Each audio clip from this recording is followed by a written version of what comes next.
Well, it's great to meet you. Thank you for taking a minute out today. I appreciate it. My pleasure. Lovely to meet you. I've just been listening to your show. Oh, cool, cool, good deal. Well, we're gonna get into it. You're the show now. So let's begin the conversation with, you know, I'm at a point where I don't want to talk about COVID anymore, but I know that it was a momentous time in everybody's lives. It affected so many things. Let's go back 4 years ago. We were trying to figure out how long it was going to last, the ramifications. How did you get through that time period, and how did it ultimately change the way that you live your life?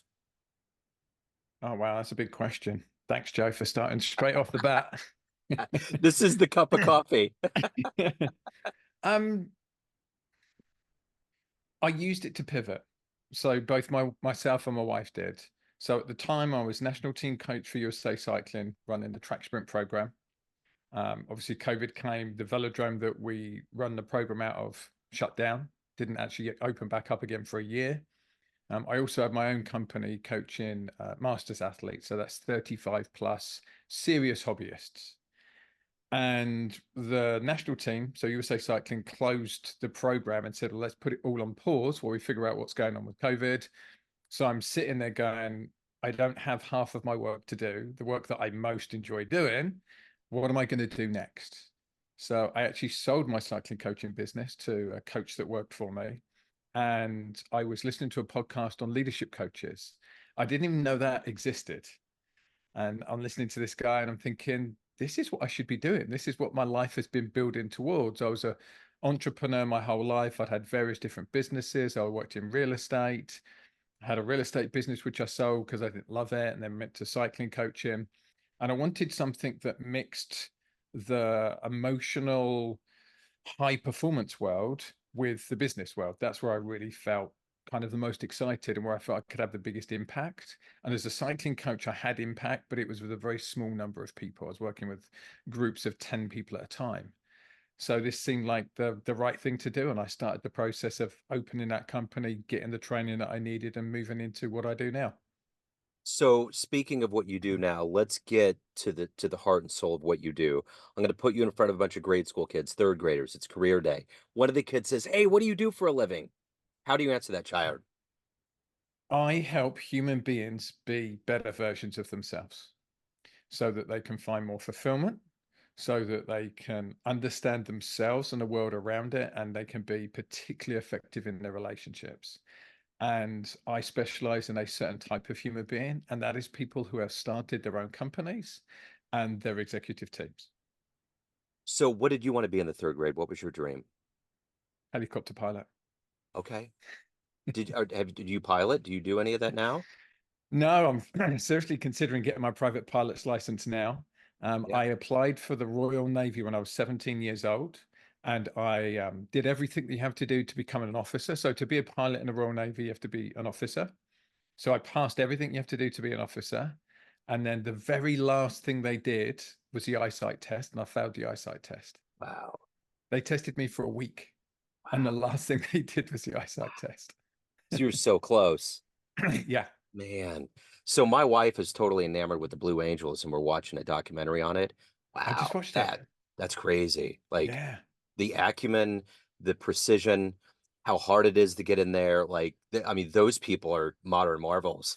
I mean, it's Yeah, I great. mean, you're talking, top level Formula One drivers, Mhm. the ability to stay calm under huge amounts of stress and multitask at very high levels is pretty rare. Yeah. I've interviewed coaches that there was one guy I interviewed at one point that was focused on the eyesight of athletes.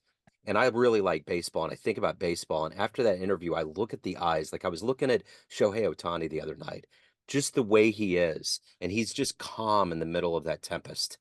You wouldn't even think he's swinging a baseball bat. He's just hanging out. And I always think baseball players are like cats. They're all just kind of flopping around, wagging their tails. Nothing's really happening. And then when that ball hits, I mean, they're going to land on their feet. It's wild. So, They it, are explosive athletes. And yeah, the really interesting thing about baseball players is they have some of the best eyesight in the world because yeah, because the base moves so quickly to you as a batter yeah. that they can't actually follow the flight of the ball to decide where it's going. They look at the rotation of the ball and it leaves the bowler's, what do you call, pitcher, when it leaves the pitcher's hand, and that's how they decide where it's going to go. So they have exceptionally good vision. Yeah, absolutely. And I think a part of that too is just internal inertia. They've done it for so long. There's a part of them that can just kind of flow because they got new point of view cameras that they're putting behind the plate, and they'll show like 101 fastball come in, and it's like, oh my God, the reaction time you have is so quick. And when you're out there as a civilian, like when I get out on the field and it's 60 feet, for a regular person, when you're throwing the ball around, that's a long ways. But when you're a pro, and you're tall and strong and that's what you do, it's a whole other thing. It's Yeah, it wild. doesn't take very long for a 100-mile-an-hour ball to travel 60 feet. I Oh, think it's it about half a does second. not. No, it does not. So let's get to let me go back to your childhood. Talk to me a little bit about how you got into this realm of not only sport, but being a coach and helping people on high levels. How did all of that kind of mature and evolve into who you are today? Yeah. So unfortunately, I had a pretty troubled father. So he was very narcissistic, probably a sociopath if we were to clinically diagnose him, only interested in himself. And as a young guy, I was always trying to get the love of my dad. You know, what do we do when we're kids? We want to fit in with our family system and get the love of our parents. So, how could I stand out? Well, I was good at sport, and my dad's loved track cycling. That was his sport. So, I took up his sport. Partly because I wanted to show him I could do it better than him, like Yeah. any young man should with their father, right? Killing the king. Uh, But also just because I was lucky that I happened to be reasonably good at it as well. I also did swimming at quite a high level, and I was captain of the school rugby team. However, he had no interest in those. Never watched me swam, never watched me play rugby. The only sport he cared about was that. So that was how that happened. I also, and I only recently discovered this, I was strongly dyslexic. So very good at maths, physics, chemistry, anything with kind of reasoning and numbers. However, languages, writing languages especially, was quite challenging to me at school. So I actually got thrown out of school while I was doing my A levels, which is kind of further education in the UK. So had to pivot pretty quickly and decide what I was going to do with life. And the message I got when I was young was that I was gifted, so I was very smart, and I was lazy. Where if anybody that knows me now, you can't be an elite athlete and be lazy. You can't have the careers I've had and be lazy. However, they didn't know that I didn't understand how to learn in their model because when I was young, dyslexia wasn't really a thing. yeah. So talk to me a little bit about who's been a hero and inspiration for you in your life. My mum. Yeah. So my mum, my mum had a business selling businesses when there was a big property crash in the late 80s. So we lost everything. This is just after my mum and dad had split up as well, and she was kind of trying to be the provider for us. We lost our house. A friend of my mum's, who's also one of my heroes, said, I'm going to buy you a house. And what you're going to do is you're going to foster kids and my mum and my auntie, you're going to foster kids, and my mum, you're going to go to university and you're going to get a degree because you've been wasting your mental capacity doing the jobs that you've been doing. So my mum did that. She went and got a degree in law and accountancy. The university liked her so much that they kept her on and she became a lecturer. So she had a whole second or third, fourth career at the end of her life. Not the end of her life, she's still alive now. At the end of her working career, where she became a law lecturer at a university in Brighton. And at the same time, my mum and my auntie fostered 100 high-risk kids over a 10-year period. That's amazing. So let me ask Yeah. you this. You're dealing with high-powered athletes, and athletes in our society and all of the proverbial societies, they're just seen as kind of these deities, so to speak. We revere them. It's a big deal. What's the most surprising thing that you've discovered about being around athletes that maybe people don't realize? It's exactly the same as founders. So they're all very, very, very similar. Really good athletes and founders know how to turn it on when it's necessary. The rest of the time, they're exactly like everybody else. They have the same fears, they have the same desires, they have the same wants, they have the same needs. What they're very good at is turning it on when it's needed. And that is that unbelievably high level of focus or really high level of effort to get things done. So, I work with founders that can work 2, 3 days non-stop, pretty much, surviving on very little sleep when stuff needs to get done. Now, Yeah. that's not ideal, and that's not what I'm coaching them to do. We're coaching them to not have to do that because we're coaching for sustainability, not for massive exertion and then crashes. However, they have that ability. There's something in them that when the stakes are high, they raise their game and they get more attuned. Similar to what we were talking about earlier with, elite pilots, Blue Angels. Their perception level, their ability level goes up when the stakes go up. I've noticed that. That's always fascinated me about when you get to a World Series time and those guys are always calm. They just know how to shut all of it out. So my question is, there's this idea of nature and nurture. How do you think that pie chart gets divvied out for that? Well, it's fascinating, and I've had so much experience of it. So, watching my mum foster these children, I learned so much about nurture. And then I've spent the last 15, 20 years studying human beings, studying physiology, psychology, and there's so much nature to it too. So, how I work with my clients is we look at what are your genetic personality traits? And we all have genetic personality traits. So anybody who's listening, you've got kids, your kids are different. Yeah. So come from the same genetic matter, yet they take on different genetic personality traits. Then you enter the world and you make these adaptive mechanisms to your family system, to your school system, to where you live, the country. Your genetic traits get molded by the system that you're born into. And that system can highlight your genetic traits or it can diminish your genetic traits, and you will take on behavior. So think you're a really curious kid and you're born into the world and you're always asking people, hey, what about this? Or what about that? And how does this work? And how does that work?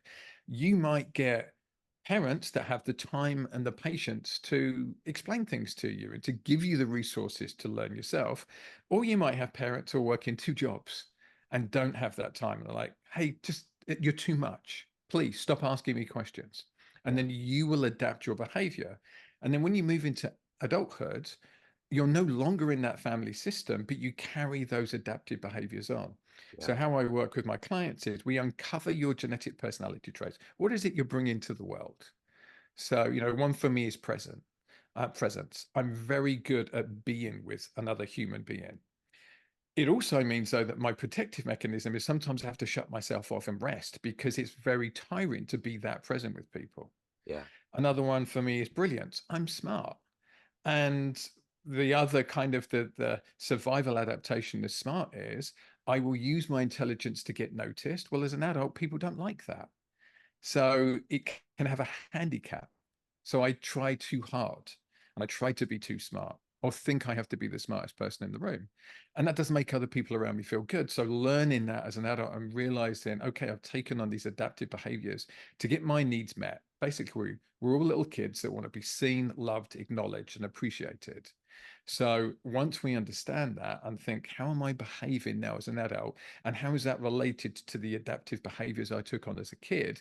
Now we have control. Now we can go, oh, maybe I don't want to show up like that. Maybe that's not the most effective way for me to get my needs met or for me to be a leader. Yeah. Well said. I love that answer. So let me ask you this. If you could meet one person alive on the planet right now that you find fascinating, spend a little time with them, who would that be? Arnold Schwarzenegger. Yeah. Did you see that documentary on him? I haven't yet. It's Ah, queued up in my list to go. dude, you would love it. Um, I listened to him on Tim Ferriss. And look, I used to work in a bodybuilding gym when I was younger. That was my first ever job. And Arnie is the man from that world. But that none of that actually interests me. What interests me is just how unbelievably positive he is Hmm. and how he's so upbeat and he always seems to find the good in things, which you wouldn't expect from somebody like him. Yeah. It's fascinating. Yeah. His rise and his dream early on was fascinating and how it all came to fruition. And it is. I mean, it takes an abundance of looking at the world.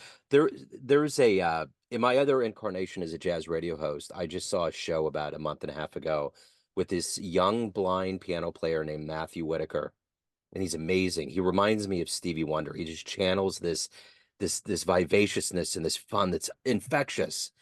But the thing about him is, the most astounding thing about him is that this world will not clink that armor. He is a beam of light that is gonna just go through this life, and it's not gonna be affected.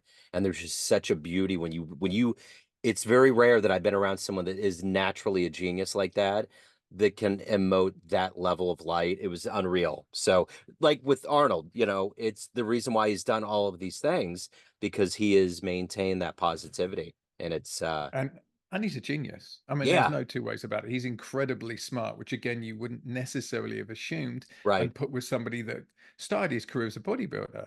Yeah. But it was all part of a plan for him. He knew Uh-huh. that was a way to stand out. And one of the things I admire about him is he's kind of one of the closest examples you can get to an actual self-made person. And I Yeah. and I have a big thing about this.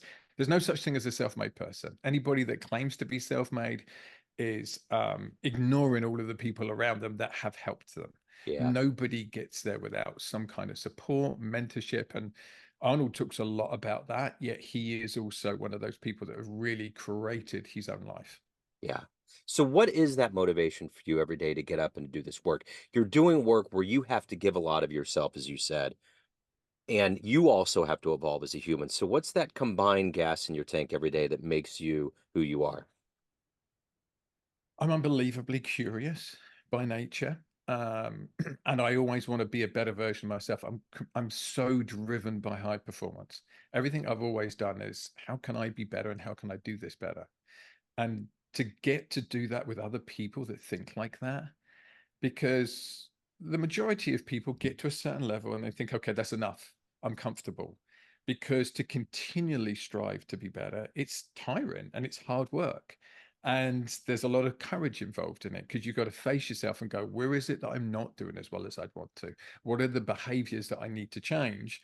And you might have been doing those things for 40 years and you've got to stop and go, I need to do these differently. This is I am getting in my own way.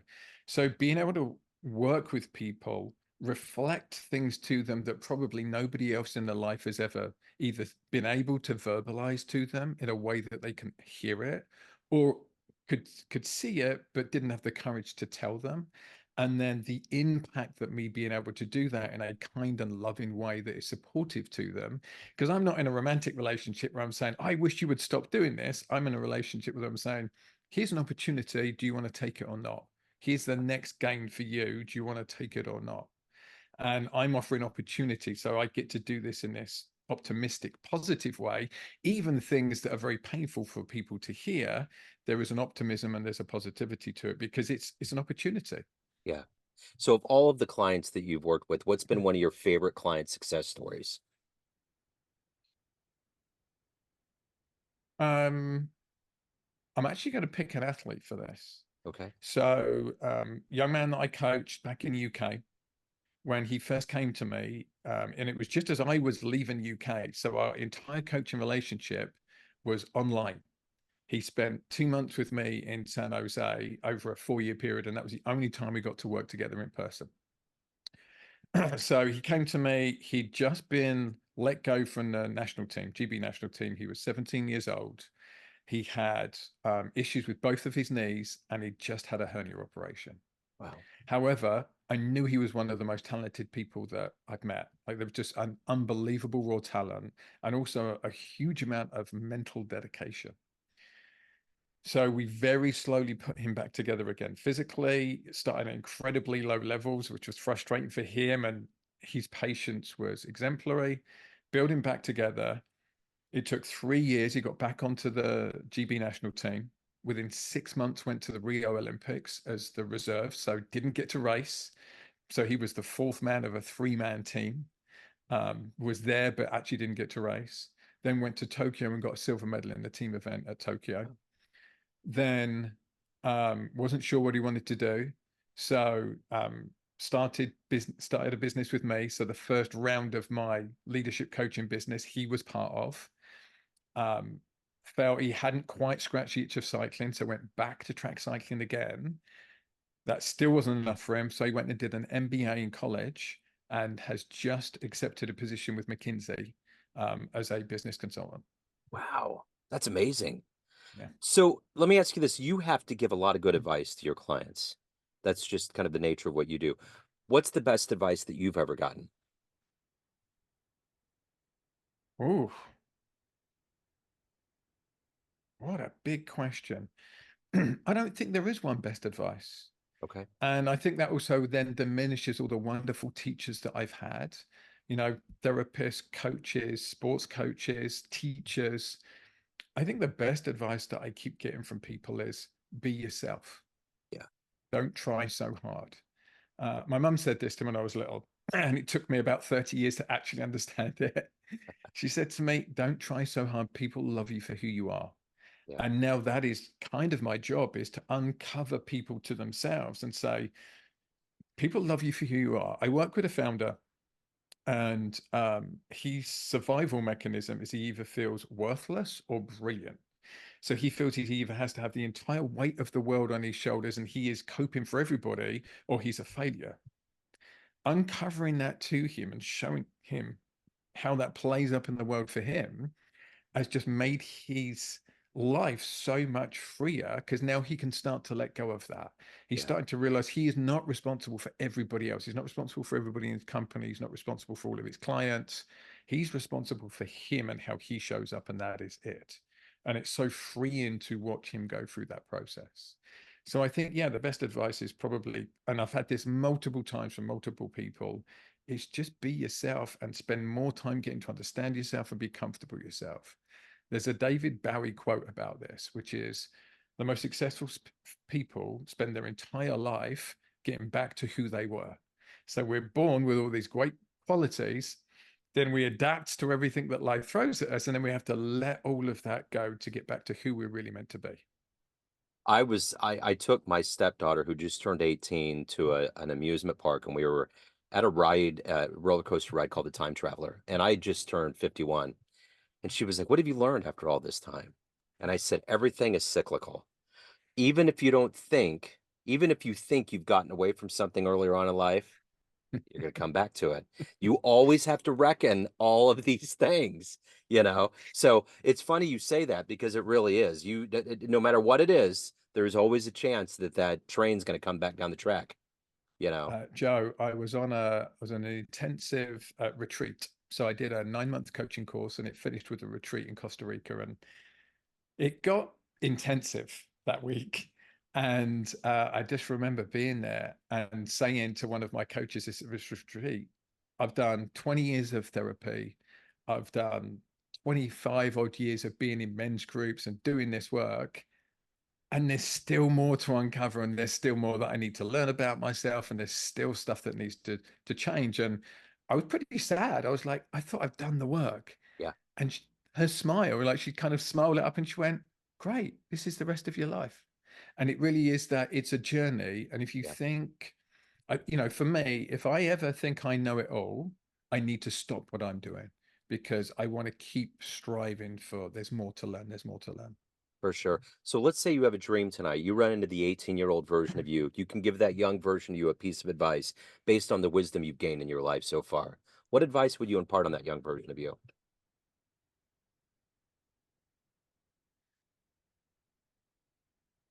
Do the things you're afraid of doing. Yeah. Now, so from that, I don't regret much in my life.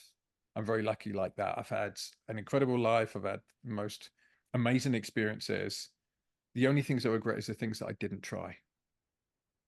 And even now, 51, so look at us, the same age. Um, even now, the things that I know I regret are the things I don't go for. One of my aims is to really impact as many people as possible. And that means getting on podcasts like this, sharing my story, sharing things that are going to help people be better versions of themselves. And there is a fear that I will not be smart enough, that people won't value what I've got to share, that I won't have an impact. And that stops me from reaching out to people. So it's keep working on that fear and keep working on the do it even though you're afraid of it. That's what Mark Twain said. He said, I don't regret anything I've done. I regret the things that I didn't try to do. Yeah. So, of all of the things that you've done, speaking of doing things in your life, of everything you've done and evolved into, what are you the proudest of?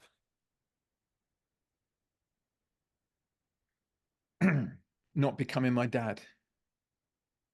Um, at a pretty early age, I was aware that his version of being a man was not what I wanted to be. However, I didn't have other role models around me to show me what I should be. Um, he didn't really have any friends. He had one kind of group of guys that he went on a bike ride with, but they went with him because he was a character and they liked watching him. We'd go for a bike ride, he'd have a fight every single bike ride. Like he would try to have a fight or have a fight with a motorist every time we drove somewhere or went for a bike ride. So being around him was incredibly stressful for me as a young man. And I knew I didn't want to be him, but I didn't know what I wanted to be. Now I'm 51 years old. I've mentored hundreds, if not thousands, of athletes, many of whom are doing things they never would have done if they hadn't met me. I'm now doing that with founders and business leaders whose companies are thriving because of the work that we do together. So I am the opposite of my father. My father took from the world and gave nothing, and I give as much as I have to give to help other people be better and to be the best versions of themselves. Wow, that's wonderful. So, at the end of the day, everyone has a perception of you, all these people in your life, family, friends, clients, colleagues, but you run it. You're in control. What's your perception of you? Who do you think you are? Oh, my adult perception or the little kid inside that I, still worries about how people see him? I think it's both. The Venn diagram. Okay. Let's start with the little kid. The little kid is still worried that people won't love him Yeah. because I struggled to get that love from my dad. I was very lucky I got a lot of love from my mum, which has allowed me to have the balance that I've got and to get to where I've got to. But yeah, the little kid inside is always worried I'm going to upset somebody. I have quite a sharp sense of humor. It survives a bit better in the UK than it does in America. I have to be quite careful here. Um, so there's a little kid that's always, am I lovable? I say to my wife, does my dog love me? And my wife's like, what are you on about? She adores you. And I'm like, but does she really? Or is it just because I feed her? And then Right. um, the adult part of me knows that I'm incredibly loving. And my gift to the world is to be able to share a level of candor that most people can't share because either they can't see it. I'm lucky that I have a gift of perception and I can see the stuff that other people can't see in individuals and systems, which is why my favorite work is working with multiple people in the same company, and I coach everybody on how to work with each other and how to improve the culture of the company and really get people thriving. And that I'm able to do that with a tremendous amount of love. And that's the secret weapon is I can bring my clarity, but I bring it with enough love that people realize I am doing it for them. I'm not doing it to show off. Whereas a little kid is like, I'm worried about showing off. Yeah. But isn't that evolved version of you as an adult always there to protect that child, that young version of you? Yeah. And the child's there to protect the adult version and remind them that there's always stuff to learn, right? It's Yeah. never done. Uh-huh. That's why you should always I remember a poetry class in college that I took. There was an older woman in there. She was in her 70s. And everybody was going around the table like, "What do you want to be when you grow up?" And I just will never ever forget. I wish I could tell her at some point. I don't know where she's at or if she's even on the planet anymore, but she said, "I just don't want to grow up." And I was just sitting there and it was just one of those kind of Mark Twain things. It's like, "Oh yeah, I get it." And that's kind of what the kid does. It continually tells you to just not grow up. One of my favorite poets said at one point, "We're born geniuses and buried idiots. All of the fences that we put up around ourselves are just it's too bad." And it's the kid that doesn't want any of that, that has that unbridled imagination that keeps us fascinated with this life. Yeah. So, So with my coaches, we established 5 words, and this is what I do with my client that describes me. And one of those words is play. And for me, play has two connotations. One, it is being in connection with other people in a fun, light-hearted way that brings joy. I'm very interested in joy. I think people focus too much on happiness, which is this, they believe it's this destination, right? If I do this, I will become happy. There's no such thing. Happiness is a collection of moments of joy. So maximize your moments of joy. And my kind of survival mechanism is to become a tyrant. So when I feel stressed, out of control, I become a tyrant to control everything. Well, when I think about being playful, you can't be a playful tyrant. Yeah, So I always go back into, okay, my genetic personality trait is play. How do I be more playful? Be that doing sport, be that having fun with friends, be that banter, be that playing, finding ways to actually play in the world and bring joy. for sure. So, Lee, if anyone wants to hire you, reach out, learn more about what you're doing, any of the good business, where can they go? You can find me anywhere with my name, Lee Povey. Surname is Povey. I'm on LinkedIn, Instagram, Facebook, and I have a unique enough name that if you put that into Google, I will be the first person you find. Yeah, absolutely. Lee, this has been delightful, man. I'm so glad I ran into you. Thank you, sir. Thank you for your story. Thank you for your time. Keep doing the good work. Thank you. These were wonderful questions. I really enjoyed it, Joe. Thank you. Take care.